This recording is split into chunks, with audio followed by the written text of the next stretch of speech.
আপনারা আমাকে অনেক কিছু বলতেছে স্যার, আপনি একটু কথা বলেন ওনার সাথে, মহিউদ্দিন সাহেবের সাথে একটু কথা বলেন। আপনি কোন ডিপার্টমেন্টের কোন সেশনের কোন হলের আপনি একটু বলেন তো আমাকে কাইন্ডলি। আমি থিয়েটার অ্যান্ড পারফরমেন্স স্টাডিজ ডিপার্টমেন্টের 17-18 সেশন শহীদ সার্জন জহুরুল হক হলের। আমার নাম মহিউদ্দিন রনি। ভাই আমি হাসিব ভাই, হাসিব বলতেছি ভাই। আসিফ বলো।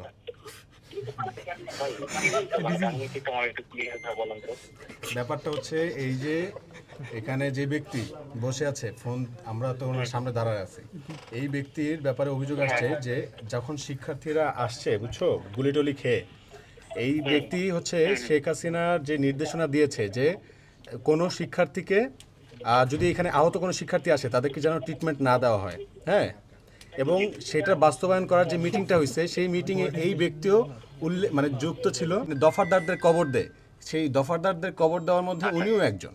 হ্যাঁ, তো সেই জন্য ওনাকে আমরা জিজ্ঞেস করতে এসেছি।